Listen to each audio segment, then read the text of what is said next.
இப்போ வந்து பாத்துட்டீங்கன்னா மேக்ஸ் கம்ப்யூட்டர் சயின்ஸ் எடுத்து படிச்சிருக்க ஸ்டூடெண்ட்ஸ் வந்து என்னென்ன டிபார்ட்மெண்ட்ஸ் படிக்கலாம். ஸோ இவங்களுக்கு வந்து பாத்தீங்கன்னா ஆப்ஷன்ஸ் வந்து ரெண்டு தான் இருக்கு. ஒன்று இன்ஜினியரிங் போகணும், இல்லைன்னா வந்து ஆர்ட்ஸ் அண்ட் சயின்ஸ் போகணும். இன்ஜினியரிங் போற மாதிரி தான் என்னென்ன கோர்சஸ் இன்ஜினியரிங் எடுத்து படிக்கலாம். அதே தான் நான் பயாலஜில சொன்ன அதே கான்செப்ட் தான்.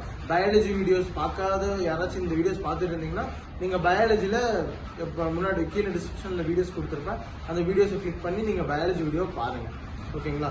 ரெண்டாவது வந்து பாத்தீங்கன்னா கம்ப்யூட்டர் சயின்ஸ் எடுத்து படிச்சிருக்க ஸ்டூடெண்ட்ஸ் வந்து ஏஇடிஎஸ் எடுத்து படிக்கலாம், மரைன் இன்ஜினியரிங் எடுத்து படிக்கலாம், கம்ப்யூட்டர் சயின்ஸ் இன்ஜினியரிங் எடுத்து படிக்கலாம், ECE, triple E, civil, mechanical, robotics. So இந்த மாதிரி நிறைய கைண்ட் ஆஃப் மொத்தம் வந்து பார்த்தீங்கன்னா இன்ஜினியரிங்லேயே வந்து பார்த்தீங்கன்னா 80 கோர்சஸ் இருக்கு. இந்த 80 கோர்சஸ்ல எந்த கோர்சஸ் வேணாலும் நீங்கள் எடுத்து படிக்கலாம். ஸோ இதில் வந்து என்னென்ன கோர்சஸ் எடுத்து படித்தா என்ன மாதிரி இருக்குங்கிறது நான் உங்களுக்கு அடுத்தடுத்து அப்டேட் பண்ணுறேன்.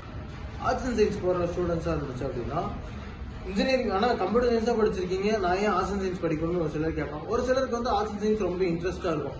ஆர்ட்ஸ் அண்ட் சயின்ஸில் போனாலுமே அதுலேயும் கம்ப்யூட்டர் சயின்ஸ் இருக்குது, பயாலஜி இருக்குது, கம்ப்யூட்டர் இருக்குது, சார்ட்டர்ட் அக்கௌண்ட் இருக்குது, கம்ப்யூட்டர் அப்ளிகேஷன்ஸ் இருக்குது, அதே மாதிரி பிபிஏ, பிகாம், பிசிஏ. ஸோ இந்த மாதிரி டிஃப்ரெண்ட் வெரைட்டிஸ் ஆஃப் கோர்சஸ் வந்து அதில் அப்ளிகபிள் இருக்குது.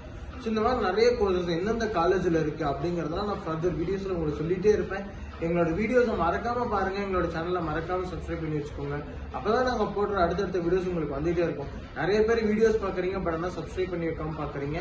ஸோ 12th ஸ்டூடெண்ட்ஸ் இல்லாதவங்க யாராச்சும் பார்த்துட்டு இருக்கீங்க, உங்களோட ஃப்ரெண்ட்ஸோ இல்லை உங்களோட ரிலேஷன்ஸ் யாராச்சும் 12th படிக்கிறாங்க அப்படின்னா அவங்களுக்கு மறக்காமல் இந்த வீடியோஸை ஷேர் பண்ணிடுங்க. உங்களுக்கு யூஸ்ஃபுல்லாக இருந்தாலும் அவங்களுக்கு யூஸ்ஃபுல்லாக இருக்கும்.